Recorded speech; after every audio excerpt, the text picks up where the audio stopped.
अस्सलाम वालेकुम। क्या कुछ कहाँ कहाँ पढ़ा है? अच्छा जी, लास्ट क्लास डी शुरू करते हैं और इंशाअल्लाह कल फिर मज़ीद बाकी होंगी। अभी मैं वहीं पे जाऊंगा, वहीं पे last normal class D start करते हैं जी।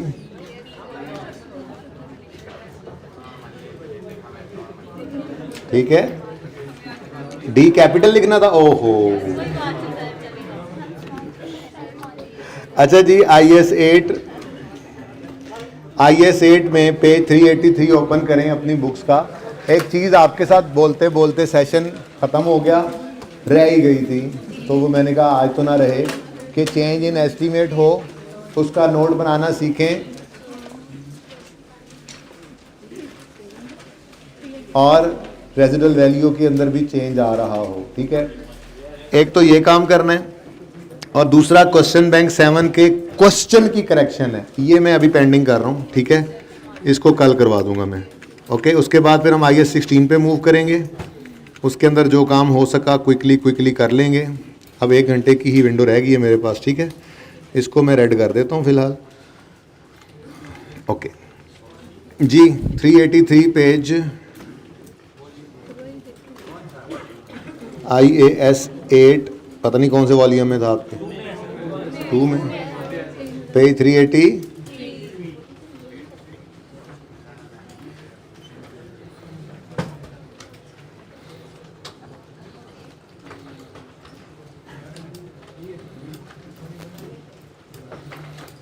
ये जी क्वेश्चन है आपके सामने, क्वेश्चन नंबर 8, 383 पेज था, यहीं बना लेते हैं।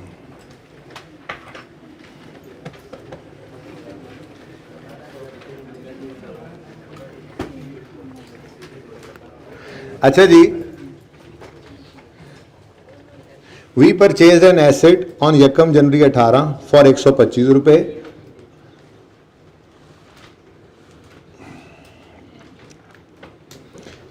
कॉस्ट इसकी है 125 रुपये, लाइफ इसकी है 4 साल और रेजिडुअल वैल्यू है 5। यकम जनवरी 19 पे एस्टीमेट में चेंज हो रहा है। बिल्कुल वैसे ही करेंगे इस सवाल को जैसे ज़िंदगी में पहली बार किया था। यकम जनवरी 18 पर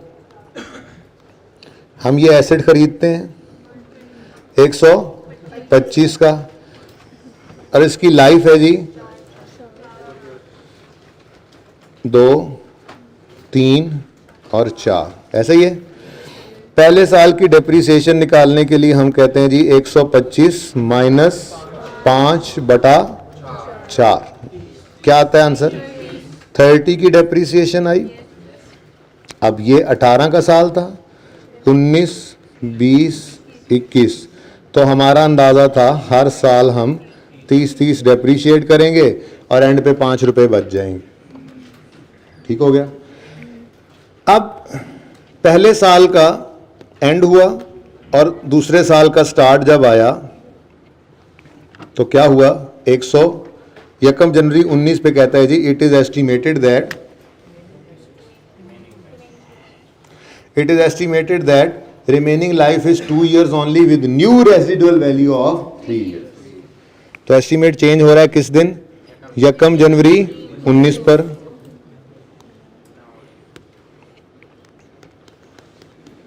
ठीक है, तो हम एस्टिमेट चेंज के दिन खड़े होकर बुक वैल्यू निकाला करते हैं, आपको पता है। तो 125 में से 125 कॉस्ट थी, 30 की डेप्रीसिएशन माइनस होने के बाद बुक वैल्यू इस दिन कितनी है? 95। ये है चेंज इन एस्टीमेट के दिन खड़े होकर डब्ल्यू। ठीक है, अब ऑनवर्ड्स इस WDV ने यूज होना होता था रिमेनिंग लाइफ पे, और रेजिडुअल वैल्यू अगर रिवाइज हो जाती थी तो रिवाइज्ड रेजिडुअल वैल्यू यूज होती थी। याद आ रही हैं बातें? ये नोट बड़ी तफसील से हमने 2-3 एग्जांपल्स की थी, पास वो क्वेश्चन बैंक के 2 सवाल जो मैंने टेस्ट में दिए थे उनके ऊपर बनाया था इस नोट को। ठीक है, बस रेजिडुअल वैल्यू कहीं पे नहीं नजर आई थी, किसी सवाल में इनफैक्ट है भी नहीं पास पेपर वगैरह में, तो इसलिए ये प्रैक्टिस क्वेश्चन डाला गया, ठीक है। अब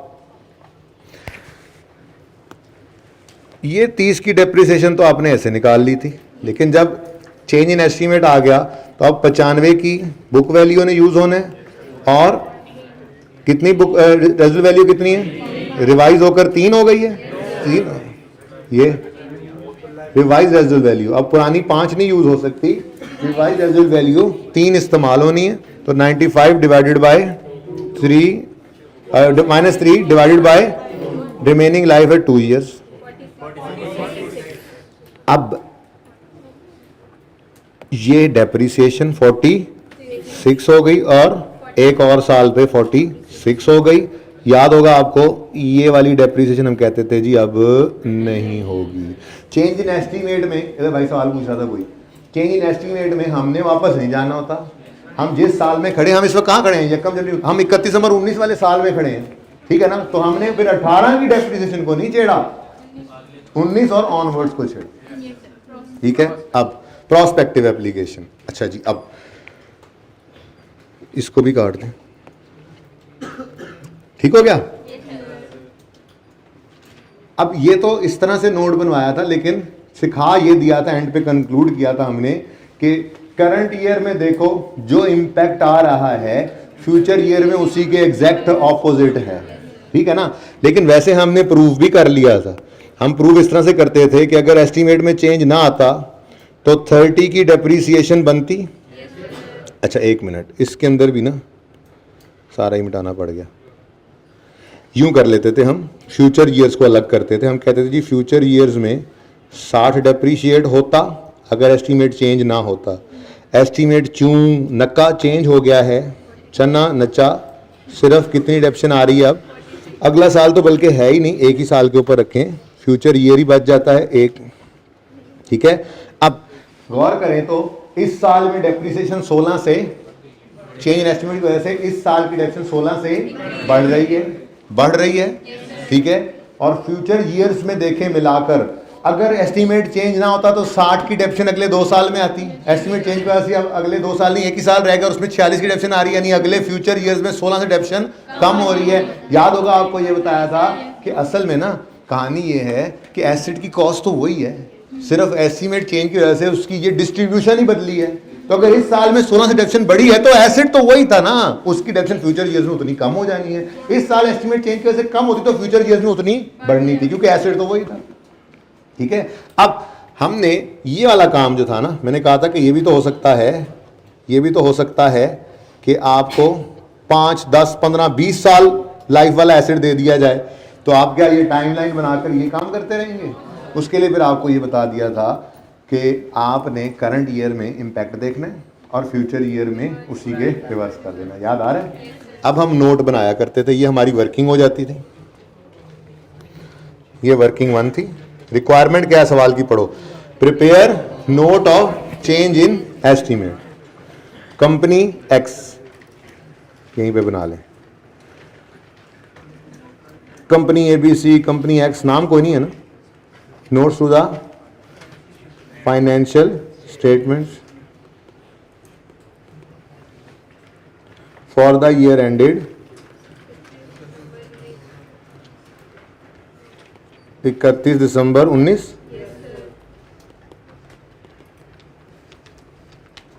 ओके, नाउ नोट नंबर कोई भी दे दें, नोट नंबर 10 है जी। नोट का नाम चेंज इन एस्टीमेट। पहले क्या करते थे जी, सबसे पहले क्या करते थे, अंग्रेजी लिखेंगे, ड्यूरिंग द ईयर। याद नहीं ताज़ा हो रही हैं? इसका मतलब जब आप रिवीजन के लिए बैठोगे ना तो ऐसे ही सब याद होगा, आपको लगता है भूल गए हैं। आप सिर्फ रिवीजन अपने लेक्चर नोट्स की तरतीब में करते जाएंगे, आपको चीज़ें इंशाल्लाह ताज़ा होती जाएंगी, ठीक है। During the year there was a change in, यूँ लिख लें, सीधा सीधा लिख लें, during the year life of, चलो ठीक है, during the year there was a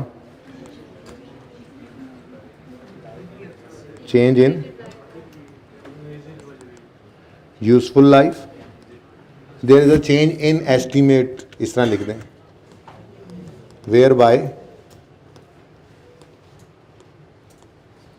useful life and residual value have reduced to 2 years and ₹3 respectively. ठीक है जी. Next thing, effect of change on,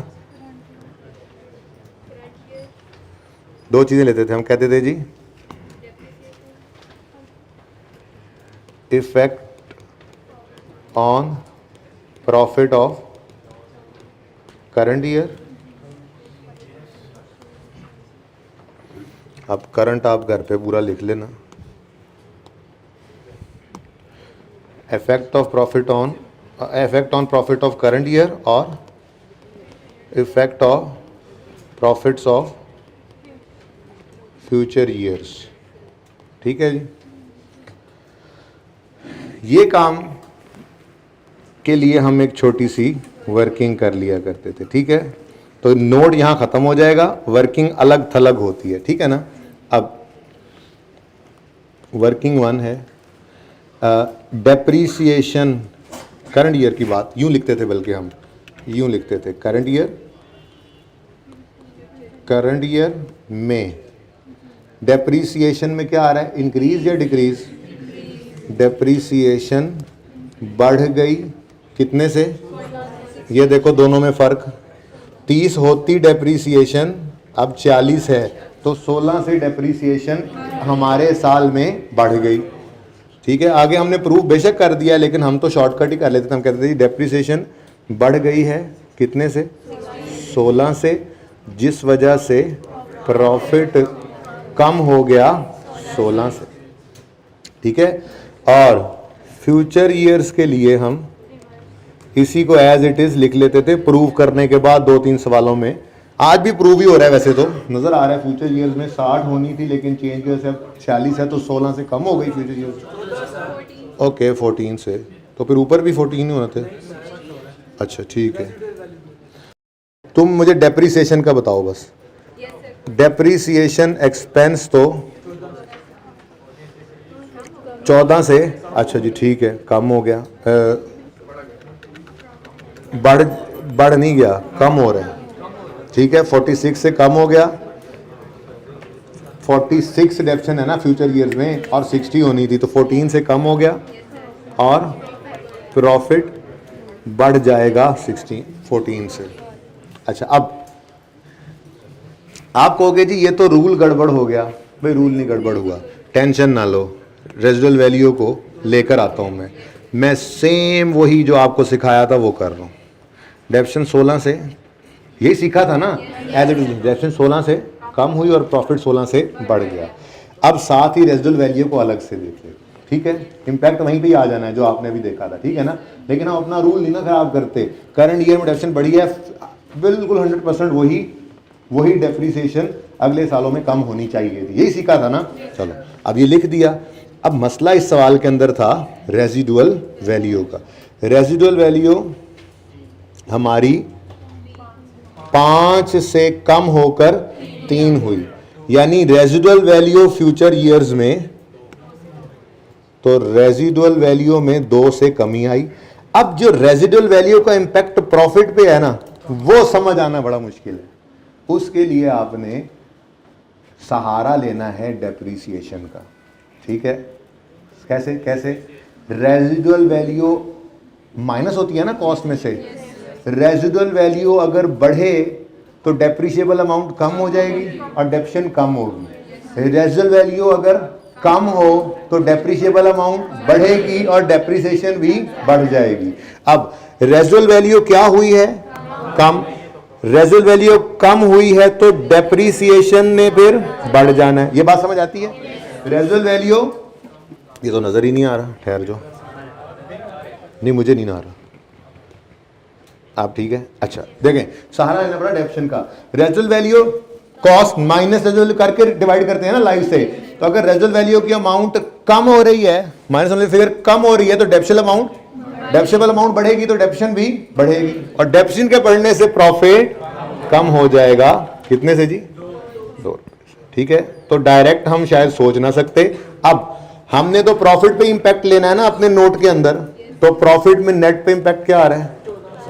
profit कम हो गया। Okay okay okay okay okay, sorry, profit net में बढ़ गया 14 से, तो अल्टीमेटली वहीं पहुंच गए हो। ठीक है ना? तो ये रेजल वैल्यू का इंपैक्ट है इस नोट के अंदर। अगर चेंज रेजल वैल्यू बढ़ रही होती चेंज इन एस्टीमेट में, तो डेप्रीशिएबल अमाउंट को कम करती, तो डेप्रिसिएशन कम होती, तो प्रॉफिट पे। डायरेक्ट सोचोगे तो समझ नहीं आएगी, शायद समझ भी लो लेकिन मुश्किल पेश आएगी। सहारा ले लो डेप्रिसिएशन का, 1 मिनट के अंदर ये इंपैक्ट भी निकल आएगा। ठीक है, अब नोट के अंदर आके हम क्या कहेंगे जी कि effect on profit of current years क्या है जी?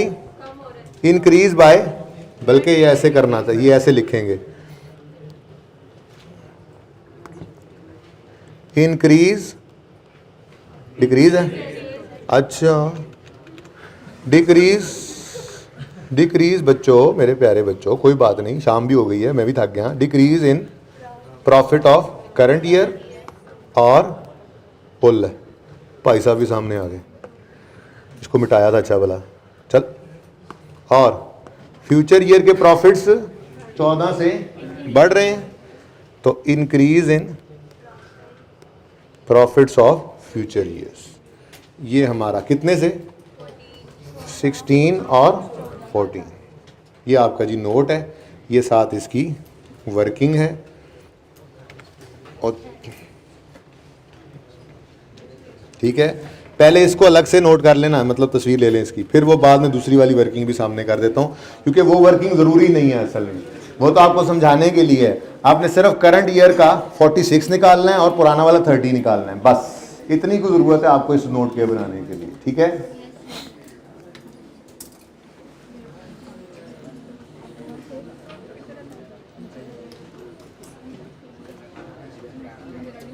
ठीक है जी, ये उधार भी रहता था, हर चैप्टर में कोई ना कोई चीज़ निकल आती है, और बाद में निकल आई ना, कोई चले गए तो फिर मैं वो कंप्यूटर पे बना के ना वीडियो, तो वो फिर अपलोड कर दूँ, मैसेज करा दूंगा। ठीक है,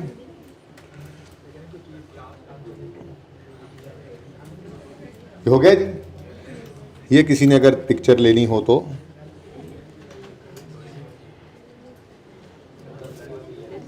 ऐसे लेनी है तो ऐसे ले लें, अलग से ले लें, अब इसकी वो तो अलग से होगी। यहाँ पे ये आप लोग खड़े सर इस तरफ,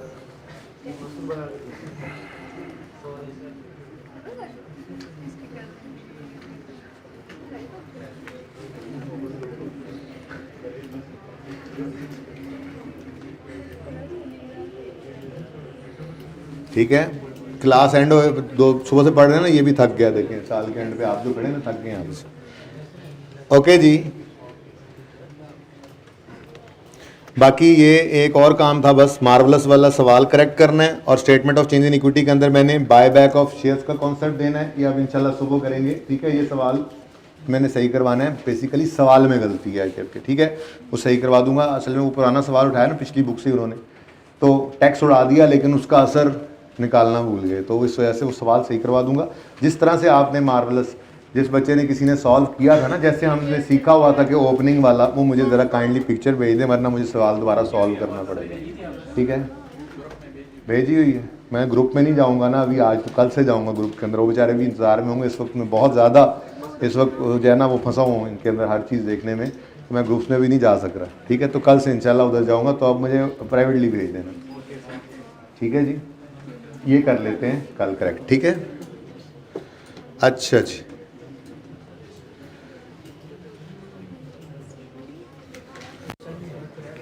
एक दो छोटी छोटी बातें पहले कर लें।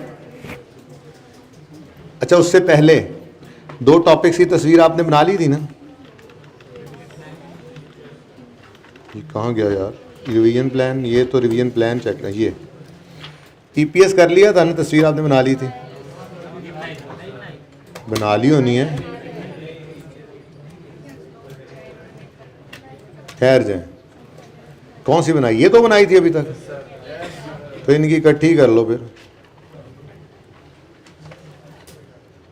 नजर आ रहा है सही?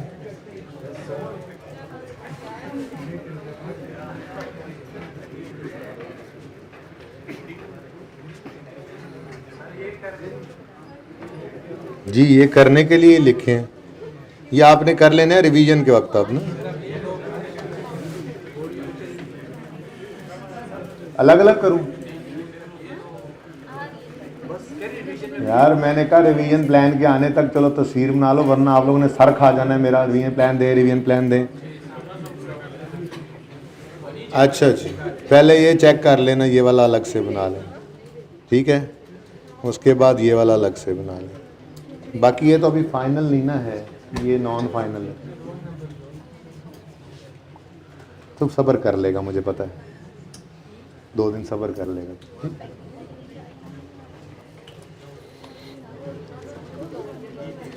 अच्छा जी, वैसे स्टेटमेंट इक्विटी का भी फाइनल ही है, लेकिन अभी फ़िलहाल कल तस्वीर जब भी बनाऊंगा जब, लेकिन इसमें अभी काम चल रहा है, इसलिए वापस आ जाए। अच्छा जी, एक छोटी सी बात मुझे लगता है क्लास में शायद हुई थी, शायद नहीं हुई थी, कि अगर आप रिड्यूसिंग बैलेंस मेथड में फार्मूला से रेट निकाल रहे हैं और रेजिडुअल वैल्यू सवाल में नहीं गिवन या 0 गिवन है, तो आपने उसको 1 अज्यूम कर लेना है, वरना आंसर सही नहीं आएगा। एक बात तो ये लिखी हुई है, ठीक है? उसके बाद जी ये 2 मेथड्स, पॉइंट 2 टिक कर लें, पॉइंट 3 और पॉइंट 4 पहले करते हैं, उसके बाद पास पेपर्स डिस्कस करते हैं, देखें कितना काम हो सकता है। मेरा दिल है ये दोनों पास पेपर्स डिस्कस कर लूँ, इसमें पहले कॉर्ब लिमिटेड वाला कर लूँगा, वो थ्योरेटिकल सा है, उसके बाद स्पटनिक के अंदर बेस बना दूंगा, आपको होमवर्क में दूंगा, आप आज करके आएंगे, ठीक है ना? कुछ तो आप भी करें, इतनी लंबी क्लास के बाद कोई होमवर्क ना मिले, अच्छा लगता है भला?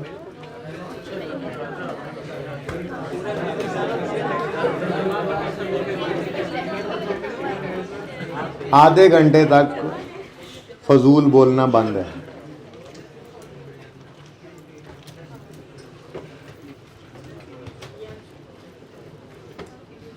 कुछ गैरतमंद अभी भी बोल रहे हैं। Okay, page number 9 of books open करें।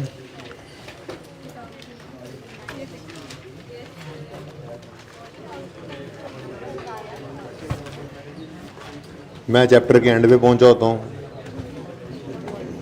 शुरू वाली बात। जी बेटा,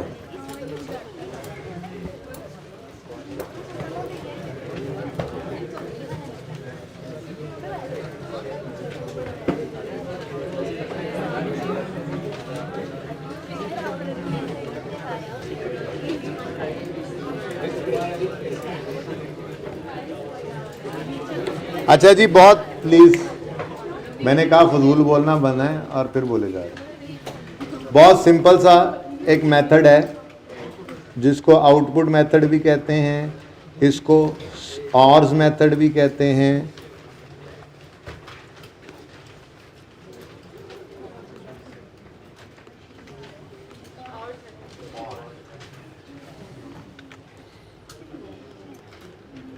ऑर्स मेथड,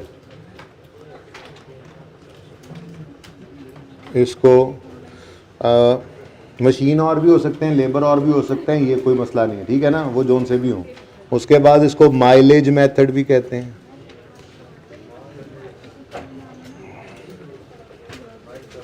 ठीक है जी, वगैरह वगैरह। सिंपल बहुत है, सिर्फ करवाया नहीं हुआ था, होमवर्क दे देता लेकिन नहीं दिया, ठीक है ना? करवाया हुआ है, किसी एक क्लास को नहीं भी करवाया हुआ, खामोशी से सुन ले, खामोशी से सुन लें, दैट्स इट। मैंने पहले कहा था, खबरदार, जो करवाना है मैंने वो करवाना है, हुआ दोबारा सुन लें।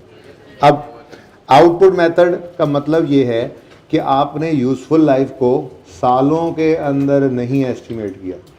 आपने एक मशीन खरीदी, आपने उस मशीन के बारे में ये नहीं कहा कि इसकी ज़िंदगी 5 साल है, 10 साल है, 15 साल है, बल्कि आपने उसकी ज़िंदगी के बारे में कहा कि जी इसकी ज़िंदगी है 10,000 यूनिट्स प्रोड्यूस करेगी ये अपनी सारी ज़िंदगी में, या इसकी ज़िंदगी है 20,000 ऑर्स, ठीक है? अब ये ऑर्स या यूनिट्स के अंदर जब इसकी लाइफ आ गई तो उसी तरह से कॉस्ट माइनस रेजिडुअल वैल्यू करना है। ये कॉस्ट माइनस रेजिडुअल वैल्यू सिवाय रिड्यूसिंग बैलेंस मेथड के हर मेथड में करें, ठीक है। तो cost minus residual value over total expected output, total expected output, ये यूजफुल लाइफ ही है बेटा, इसकी यूजफुल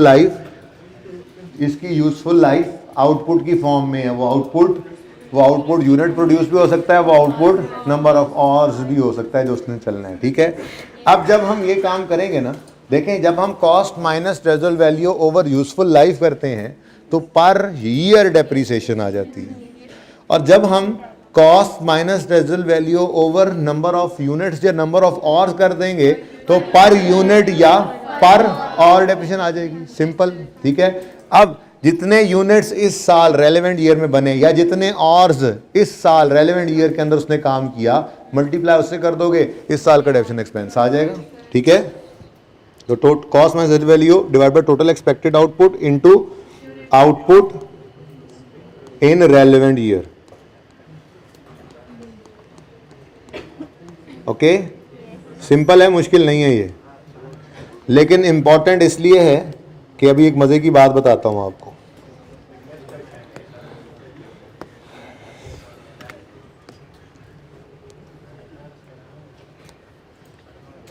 अब तक मैंने आपको हमेशा ये कहा कि डेप्रीसिएशन तो डाइवो है, एक बार जो शुरू हो जाए तो ये नहीं रुकती, ऐसी बात हुई है हमारी, ठीक है।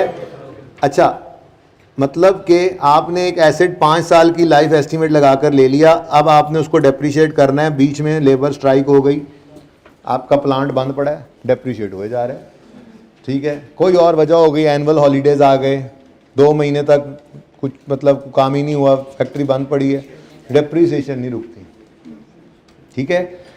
ये वाहिद मेथड है जिसके अंदर अगर आपका प्लांट बंद हो गया तो डेप्रीसिएशन भी रुक जाएगी। क्यों? क्योंकि बेसिस ही क्या है, जितने यूनिट्स प्रोड्यूस हुए उतना डेप्रीशिएट कर दो। अब 5 साल जिंदगी वाला अगर 2 महीने बंद भी रहा है तो उसकी 5 साल वाली जिंदगी 2 महीने बढ़ नहीं जाती, तो वक्त गुजरने के साथ साथ हम कह रहे होते हैं जी डेप्रीशिएट हो रहा है, आइडल पड़ा है तब भी डेप्रीशिएट हो रहा है, वैल्यू लूज कर रहा है। लेकिन आउटपुट मेथड जो होता है इसके अंदर डेप्रीसिएशन एक तो कभी फ्रैक्शन नहीं लगेगा, it will never happen in this method. आप यकम मार्च को लो, यकम जून को लो, यकम सितंबर को लो, ये एसेट इस वो पीरियड के ऊपर तो डिपेंडेंट ही नहीं है। जितने और आपने तो 3 महीने इस्तेमाल कर लो, भावे 4 महीने इस्तेमाल कर लो, जो आपने आउटपुट इस साल के अंदर इससे बना लिए यूनिट्स, बस वही उसकी डेप्रिसिएशन। तो 2 बातें, पहली बात fraction will never be applied, ठीक है।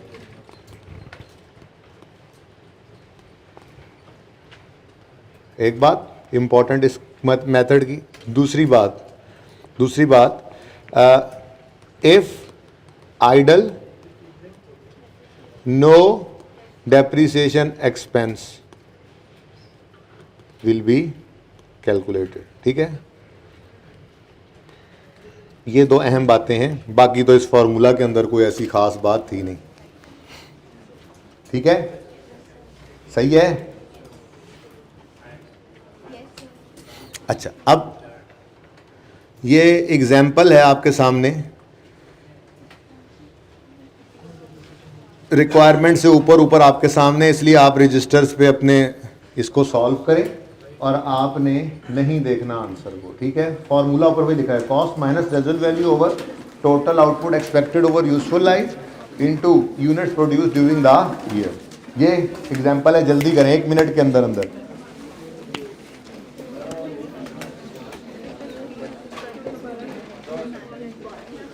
दो सेंटेंसेस तुमने पहले लिखने हैं,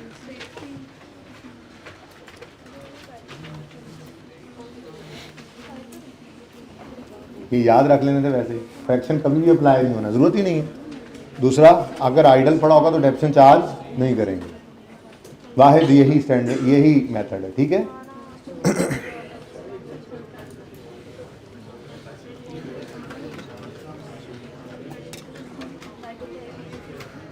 सरासिफ ने मशीन एक्वायर कर ली है, कैपेसिटी इसकी है टोटल 50 यूनिट्स प्रोड्यूस करने की ओवर 4 ईयर्स। 4 ईयर्स हमारे लिए रेलेवेंट नहीं है। पहले साल में 12, दूसरे में 14, तीसरे में 4, चौथे में 10 यूनिट्स। कॉस्ट मशीन की 70,000 है, रेजल वैल्यू 5,000 है। चारों साल की डेप्शन निकाल लें, बाकियों को भी कर।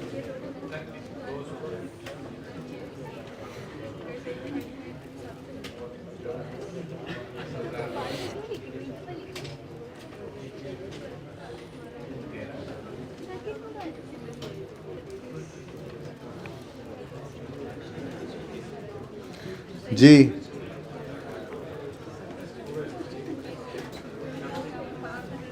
यही डेप्शन एक्सपेंस निकला आप लोगों का। आसान है मुश्किल? दूसरे को फिलहाल रहने दें, ऐसे मिक्स ना हो, कल करेंगे ना, ठीक है। आउटपुट मेथड हो गया, सम ऑफ ईयर्स डिजिट, ये फजूल सा है, कहीं इस्तेमाल नहीं होता प्रैक्टिकली, मैंने नहीं देखा। बहरहाल क्योंकि ये हमारे सिलेबस में है तो कहीं ये ना हो एमसीक्यू वगैरह के अंदर आ जाए, आ भी जाता है कभी कभी, एक आध दफ़ा एमसीक्यू में टेस्ट किया है। तो जो सिलेबस में है हम तो सीख लेंगे, लेकिन प्रैक्टिकली ये 3 मेथड्स ही हैं जो यूज़ होते हैं, ठीक है ना, दुनिया के अंदर। अच्छा जी, अब ज़रा आ जाएं, एक छोटा सा पॉइंट और डिस्कस कर लें, फ्रीक्वेंसी ऑफ रीवैल्यूएशन। ये बात मैंने की हुई है, वैसे किसी क्लास में की हो, किसी में ना की हो, या शायद सब में की हो, लेकिन मुझे वहम सा हो रहा था रात को कि ये बात शायद मैंने क्लास में नहीं की या किसी एक में नहीं की, तो सुन लें। रीवैल्यूएशन मॉडल के ऊपर अगर हम हैं, अगर हम रीवैल्यूएशन मॉडल पे हैं तो स्टैंडर्ड क्या कहता है? हर साल फिर रीवैल्यूएशन करो? नहीं, स्टैंडर्ड कहता है हर 2 साल बाद करो, हर 5 साल बाद कर लो। अच्छा, एक बार करो, फिर 2 साल बाद करो, फिर हर 2 साल बाद करो, कोई ऐसी पाबंदी स्टैंडर्ड के अंदर नहीं है। क्या फ्रीक्वेंसी होनी चाहिए रीवैल्यूएशंस की? अगर आप फेयर वैल्यू रीवैल्यूएशन मॉडल पे अगर आप हैं तो क्या फ्रीक्वेंसी हो आपकी, कितनी आप फ्रीक्वेंटली रीवैल्यूएशन करें? पेज ओपन कर लीजिएगा, मैं बाद में दिखा देता हूँ, फिलहाल सुन लें।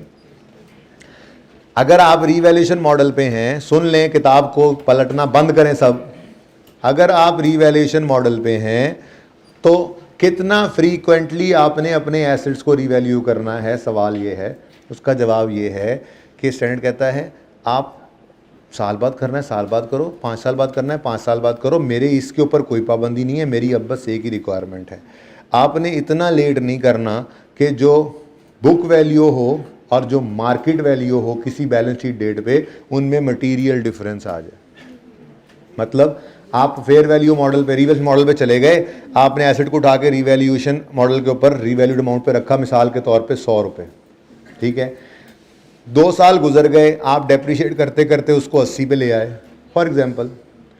अब 2 साल बाद एक हाई सी प्राइसेस के अंदर आई और उस वक्त जो है वो फेयर वैल्यू मिसाल के तौर पे 200 रुपये हो गई है। अब 2 साल पहले आपने रीवैल्यू करवाया था, तो रीवैल्यूड अमाउंट ही है, लेस एक्यूमुलेशन 80 रुपये, लेकिन मटीरियल डिफरेंस आ गया 200 के ऊपर फेयर वैल्यू पहुंच गया। स्टैंडर्ड कहता है ये नहीं मुनासिब, ठीक है। ये ठीक था कि आपने 2 साल गुजर गए, आप 80 पे आ गए हैं और उसकी फेयर वैल्यू भी जो है वो यही कोई 90-95 फिर रही है, इस तरह से करीब करीब है, कोई मटीरियल डिफरेंस नहीं है, तो खैर है, चलने दो, 2 साल 3 साल 4 साल देख लो।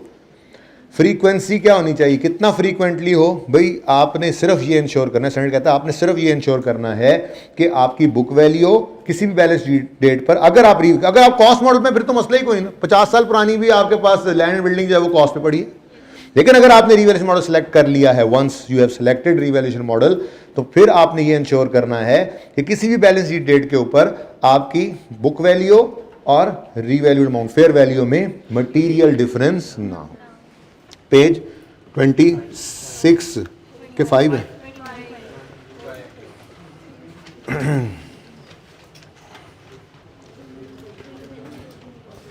बाकी बातें मैंने पढ़ी थी, देख लेंगे, फिर भी कोई चीज़ अगर आपकी तरफ से होगी तो मैं वो भी देख लूँगा। कुछ बच्चों ने भेजी थी, मुझे तो और कोई काम की बात नज़र नहीं आई थी। बहरहाल जी,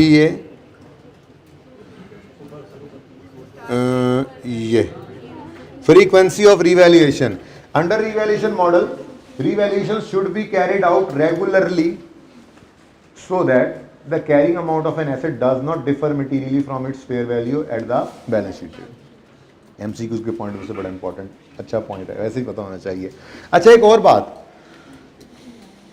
अगर आपने अपने लैंड को रिवैल्यू किया है तो आप पे लाजिम है कि आप बिल्डिंग प्लांट इक्विपमेंट सबको आप रिवैल्यू करें, है ना। IS 16 ये नहीं कहता था, ये इन्वेस्टमेंट प्रॉपर्टी से मिक्स ना करो। IS 16 कहता था अगर एक लैंड को रिवैल्यू किया है ना तो सारे लैंड्स को रिवैल्यू कर लो, ये तो पाबंदी है। लेकिन लैंड रिवैल्यूएशन मॉडल पे हो, आपका इक्विपमेंट जो है वो कॉस्ट मॉडल पे हो सकता है, इसमें कोई मसला नहीं है। एक क्लास ऑफ एसेट के ऊपर रिवैल्यूएशन मॉडल लगाना लाजमी है, एक लैंड नहीं कि आप जिधर आपको अच्छा लग रहा है आप उधर लैंड को रिवैल्यू करें, दूसरों को नहीं। नहीं, अगर लैंड एक भी रिवैल्यू किया आपने तो सारे लैंड्स को रिवैल्यू करो, इस पूरी क्लास को रिवैल्यूएशन मॉडल पे रखना जरूरी है, ठीक है। सब क्लासेस के ऊपर लगाना जरूरी नहीं है इस मॉडल, ठीक हो गया। ये बात एक वैसी ज़हन में आ गई। अच्छा जी चलें जी, अब जरा आ जाएं पास पेपर 15 पे। अब वो लर्निंग ऑब्जेक्टिव 2 है, वो वही कॉस्ट डिटर्मिनेशन वाला एक सफ़ा है जिसके ऊपर कुछ थोड़ी सी बातें, बच्चों को मसले मसाइल आ रहे थे, ऑनलाइन वाले बच्चों के भी क्वेश्चंस आ रहे थे, तो मैंने कहा था रिवीजन क्लास में डिस्कस कर लूँगा। लेकिन जो इधर थ्रेटिकल बात है ना, तो अब सुबह क्लास में आते ही वो 5-7 मिनट 10 मिनट में बात हो जाएगी। अभी फ़िलहाल मैं उसको साइड पर रखा हूँ, ठीक है ना। अभी ज़रा पास पेपर 15 और 16 डिस्कस कर लेते हैं जी। मैं ढूंढता हूँ पेज 81। अच्छा जी,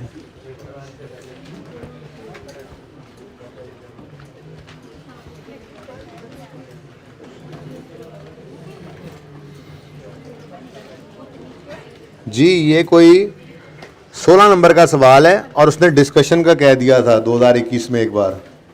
सुभान अल्लाह।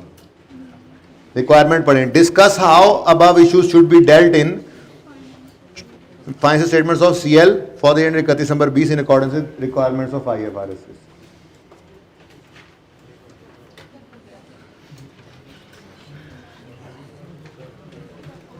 कमी नहीं गैरतमंदों की हमारी क्लास में। हाँ जी, डिस्कशन करनी है हमने, ठीक है, पढ़ते हैं। You have recently joined as finance manager of corp limited while reviewing the draft financial statements for the year 31 December 20 prepared by junior accountant, you have noted the following। 3 points हैं, end पे क्या लिखा हुआ है, accounting policy of CL is to carry land and building at fair value where.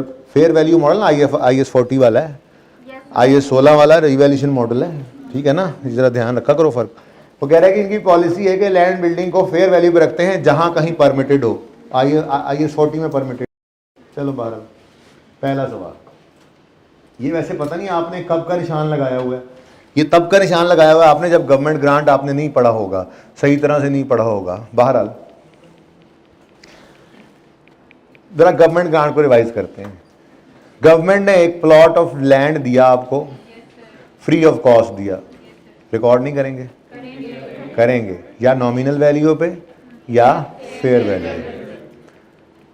अब option है ना, fair value पे रिकॉर्ड करना है, उन्होंने कहा हुआ है कि हम फेयर वैल्यू पे रखेंगे। अच्छा, लैंड को मिला, लैंड मिला किस लिए है, इसको छोड़ो।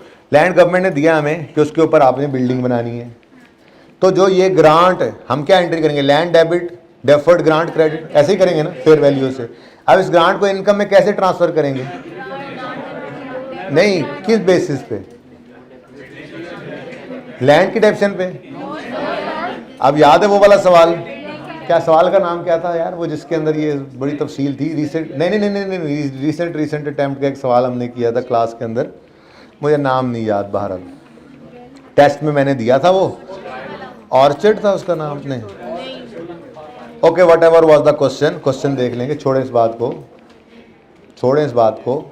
मैं आपको बता रहा हूँ, हमने उस सवाल के अंदर ये डिसाइड किया था कि बिल्डिंग की मद में लैंड, बिल्डिंग बनाने के लिए लैंड मिला है ना, तो ये ग्रांट जो है ये उस बिल्डिंग की डेप्रिसिएशन के साथ मैच करवाना है, मैचिंग कॉन्सेप्ट। वो जिसके अंदर हमने कहा था कंडीशन सेटिस्फाई 3 साल में भी हो रही है ना, तब भी एक दिन में मैंने FR1 वालों को शायद और तरह से सोल्यूशन करा के अगले दिन फिर सही भी करवाया था, ठीक है ना।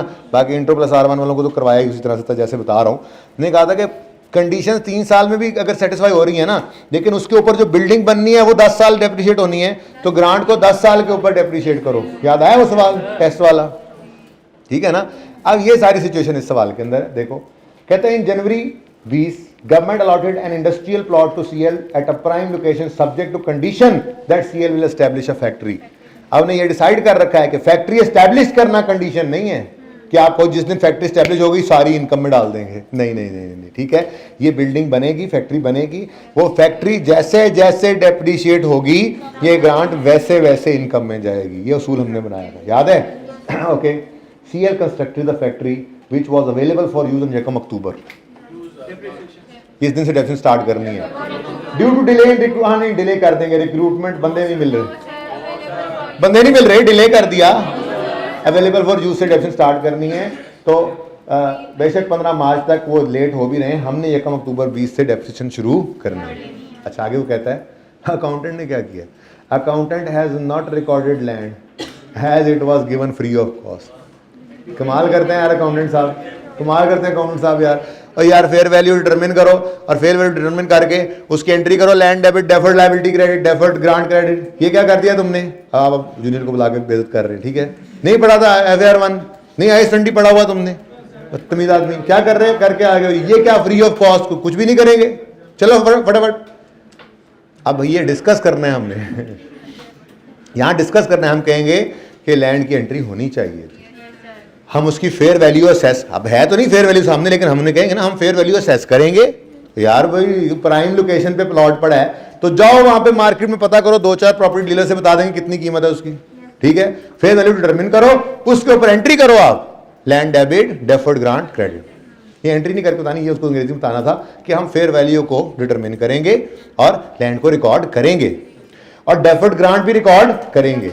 और अगली बात, डेफर्ड ग्रांट को इनकम में फेंकेंगे उन बेसिस पर जिन बेसिस पर फैक्ट्री ने डेप्रिशिएट होना है। तो फैक्ट्री 1 अक्टूबर से ऑनवर्ड्स डेप्रिशिएट होगी तो ग्रांट भी 1 अक्टूबर से ऑनवर्ड्स उन्हीं सेम बेसिस पे इनकम में जाएगी। ये अंग्रेजी में लिख के बताना। अब आगे कहता है, एक तो अकाउंटेंट ने लैंड की एंट्री नहीं की, दूसरा while factory building is still appearing in CWIP। एक और कमाल कर दिया उसने, ठीक है जी। वो कहता है जी जिस दिन से एक्टिविटी स्टार्ट होंगी CWIP से उस दिन निकालूंगा। कहाँ नहीं रख के दें उसके लगे बंदे, जिस दिन अवेलेबल फॉर यूज है उस दिन CWIP से क्रेडिट करो उसको और बिल्डिंग में डेबिट करो। तो ये भी अंग्रेजी में लिख के बताना है कि जिस दिन अवेलेबल फॉर यूज हो गई है बिल्डिंग, उस दिन से बिल्डिंग डेबिट CWIP क्रेडिट करके उसको डेप्रिशिएट करना शुरू करना है, ठीक है। इसकी अंग्रेजी घर पे पढ़ लेना, यही बातें लिखी होंगी, ठीक है। नेक्स्ट, CL acquired, वाह 3 स्टोरी बिल्डिंग, 3 कहानियों वाली बिल्डिंग खरीदी है इन्होंने ऑन 1 मार्च 2020। 3 कहानी बिल्डिंग, ठीक है, 3 स्टोरी। अच्छा नहीं EY होना चाहिए था ना, स्टोरी तो फिर अच्छा चलें छोड़े। CL acquired a 3 story building on 1 मार्च 2020। अच्छा, CL uses the ground floor for its marketing department। IS-40 आ गया, हाँ ये इकट्ठे ही आते हैं, कहा था, पढ़ाया भी इकट्ठा था, टेस्ट भी इकट्ठे, पिटाई भी इकट्ठी की थी इसके ऊपर, याद होगा इंशाल्लाह। रिवीजन करोगे इंशाल्लाह 3 से 4 दिन में ये सारा बंच रिवाइज हो जाएगा। IS-16 पे थोड़ा टाइम लगता है, ज़रा स्पीड मारना, ठीक है, 5-1 दिन में ये सारा। और इसकी अच्छी खासी वेटेज है भाई। सिलेबस किसी ने देखा? प्लीज़ ग्रिड को एक नज़र डाल लें। कोई नहीं कर लें ये बेटा, कर लें ये काम। पर्चों के बाद उसको देखने का कोई फ़ायदा नहीं है, अभी मौका है बेटा, देख लो इसको पर्चों से पहले हैं, ठीक है ना। तो उसमें अगर आप देखेंगे तो तकरीबन 35 से 45 नंबर की ग्रेड इसको देता है 5 टॉपिक्स को। तो हम ऑन एवरेज इसको 35 ही कर लें, 35-40 नंबर थोड़े तो नहीं, ठीक है। अच्छा, क्योंकि यहाँ पे भी आ गया अलग से यूज़ भी हो रहा होता है, आपको पता है हर जगह पे ये सब के सभी कैश फ्लो में भी पड़े होंगे ये, और इनकम एक्सपेंडिचर में भी नज़र आ रहे होंगे, जहाँ ये हर जगह पहुँचे होते हैं ये लोग। अच्छा, अब जी बिल्कुल, अब ये जो अपने इस्तेमाल में है इनके बिल्डिंग, इस पे लगेगा IS-16। आगे कहता है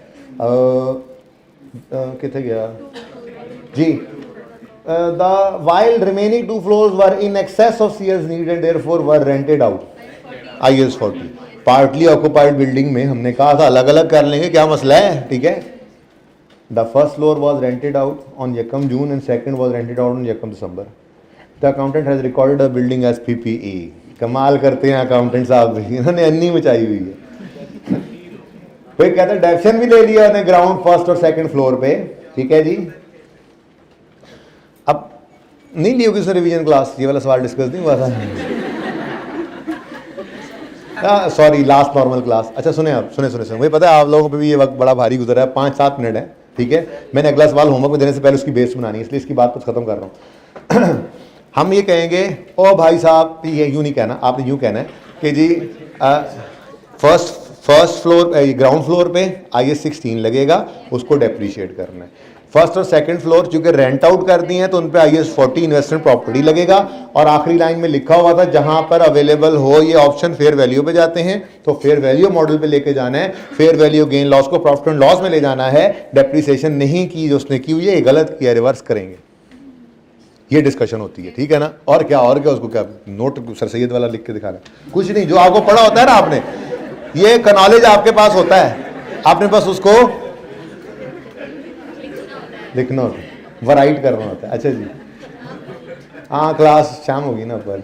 CL is constructing a power generation plant for इस factory, project started on Jacam February and would complete on 30 सितंबर, work remain suspended for 3 the project. ये IS 23 है, क्वालिफाइंग एसेट है, उसके लिए लोन लिया है। भाई साहब ने क्या किया, सारा interest expense profit and loss में, सारी इन्वेस्टमेंट इनकम सरप्लस फंड वाली भी अदर इनकम में। उसको यार को होश कर, IS 23 भी एक होता था, वो कहता था यकम फरवरी, ये नहीं कि यकम जिस दिन से लोन लिया, लोन किस दिन लिया, लोन यकम जनवरी को लिया, इस दिन से कैपिटलाइज नहीं करना, वो लेटर ऑफ, ठीक है ना।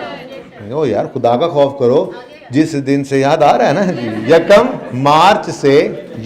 मार्च से कैपिटलाइजेशन शुरू करनी है बोरोइंग कॉस्ट की, और सरप्लस फंड्स की इन्वेस्टमेंट इनकम को भी माइनस करना है, नेट अमाउंट लेकर जाते हैं। तुमने ये क्या कर दिया, और साथ ही ये कहेंगे, किधर गया, सस्पेंशन की बात हो रही थी, the work remains for 3 months, क्यों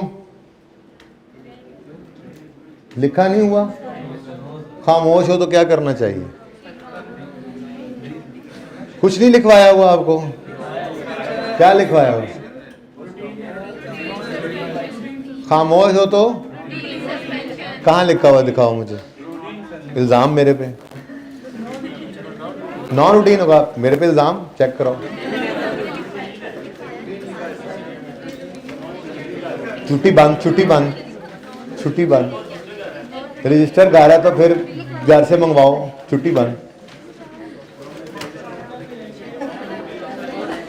ये कल ढूंढ के लाना है, ओके। अच्छा क्यों कल नहीं आना तुमने, एक देखो नहीं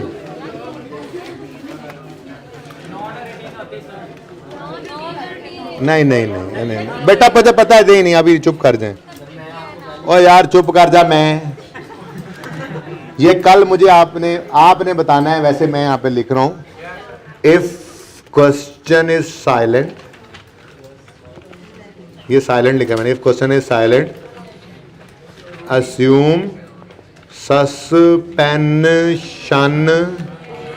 एज, बस एज कल बताएंगे, ठीक है ना, आप लोग बताएंगे, सब बच्चे अपने रजिस्टर्स पे ढूंढेंगे, मैं रजिस्टर पे चेक करूंगा जहां कहीं लिखा हुआ, उससे पहले नहीं बताऊंगा, ओके।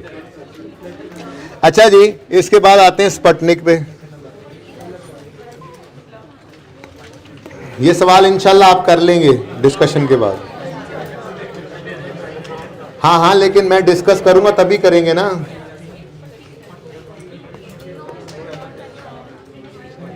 ये एक क्लास में थोड़ा सा डिस्कस किया था ना, ये उसके आसार थे, मैंने मिटा दिए,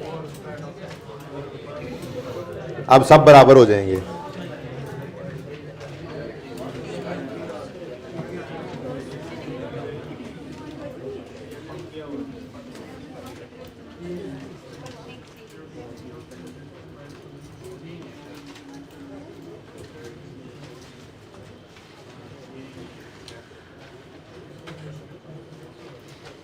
भाई आपका नाम क्या है, हाँ आईडी क्या रहा है इसका,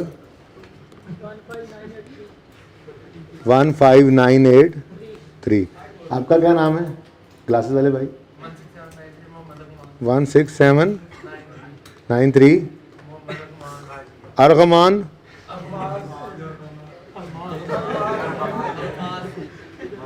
अब माज, सही से बोलो ना अपना नाम, शर्म आती है। मंसूर, कोई आईडी की जरूरत नहीं है, पहचाना हुआ है। दानियाल, बस्ता बे के मुजरिम जो हैं, किसी ना किसी वक्त तो बोले हो। आपका नाम, आप दोनों का? सज्जाद। आईडी बताओ। 16। नेक्स्ट कौन है भाई? खावर। आईडी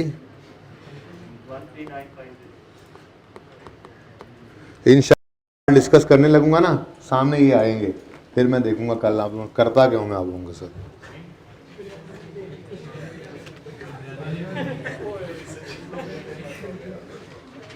आप भी अपना नाम बता ही दो। खान साहब, पहले ही बताया था आपने। नासिर खान। आईडी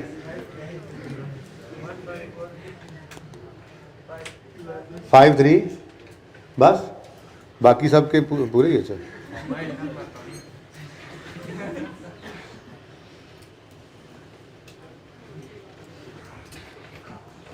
बोलो, बोल दे नहीं होना।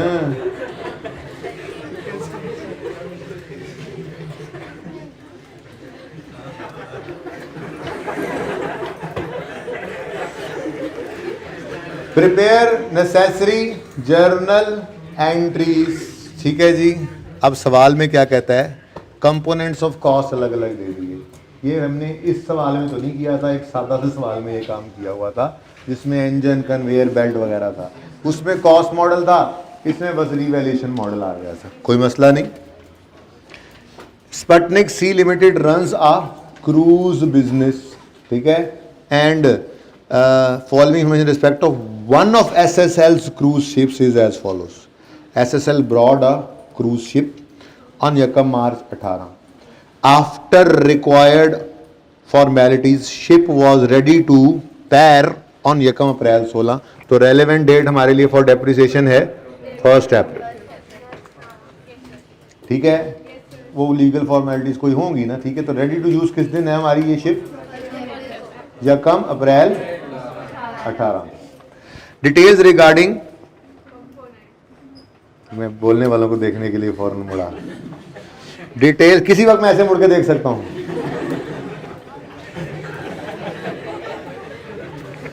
Details regarding components of ship are as under. ये आपका होमवर्क है, इसलिए बड़े ध्यान से सुने। इंजन की cost, useful life, residual value.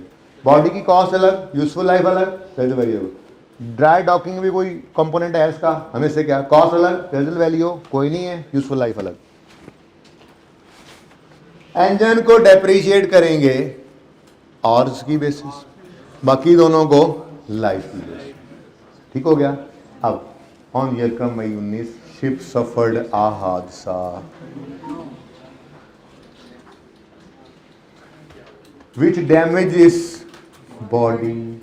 Repair work took 2 months and costed 26 million. अब जी, एक तो रिपेयर कॉस्ट है, एक्सपेंस आउट करना है, इसको एसिडी कॉस्ट में ऐड नहीं करना। Repair work did not change useful life and residual values of the component, सिर्फ रिपेयर कराया हमने। एक तो ये रिपेयर कॉस्ट। दूसरा, डेप्रिसिएशन पे तो इसका कोई असर नहीं होना, आइडल है।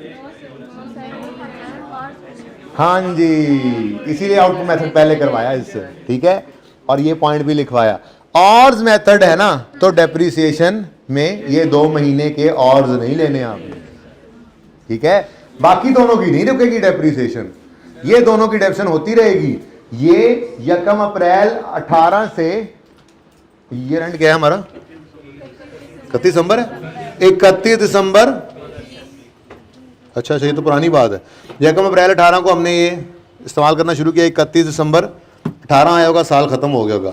हाँ, दूसरे साल 19 की कहानी है। ठीक है, तो 19 के अंदर ये जो एक्सीडेंट हुआ है, तो 19 वाले साल में बॉडी भी पूरा साल डेप्रिशिएट होगी, ये ड्राई डॉकिंग भी पूरा साल डेप्रिशिएट होगी, लेकिन जो इंजन है वो 2 महीने डेप्रिशिएट, 2 महीने के बराबर और डेप्रिशिएट नहीं होगा।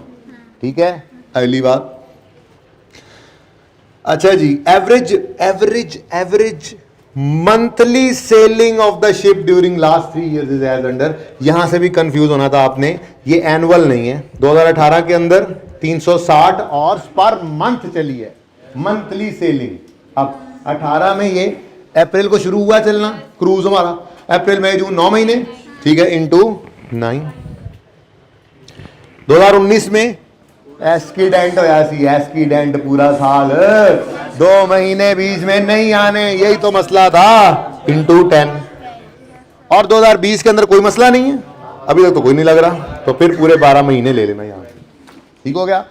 बाकी बॉडी पहले साल में 9/12 और उसके बाद फिर पूरा साल 9/12 और फिर आगे पूरा साल, ठीक है, ये कोई मसला नहीं था। अब मसला यहां पे नहीं आ गया, वो है रीवैल्यूएशन मॉडल। हाँ जी ठीक है, बस करते हैं खत्म, ठीक है।